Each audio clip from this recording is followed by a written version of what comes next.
घनमूळ कसे काढायचे ते आपण शिकणार आहेत आता. घनमूळसाठी दोन गोष्टी लक्षात ठेवायची. जेव्हा शेवटी 2 येईल तेव्हा 8 आला की 2 लिहायचा, आणि 3 आला तर 7 आणि 7 आला तर 3. आपण क्वेश्चनने बघूया. शेवटी आपलं 2 आहे म्हणून आपण इथं लिहिणार 8. शेवटी जर हे 4 या अंकांपैकी कोणतंही नसलं तर ॲज इट इज लिहायचं.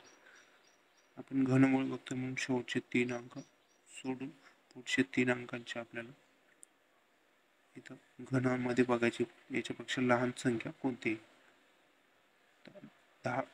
10च्या घनापेक्षा लहान आहे 941.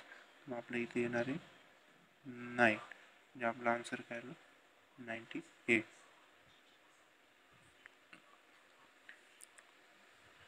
आम्हाला कमेंट करून सांगायचं आहे.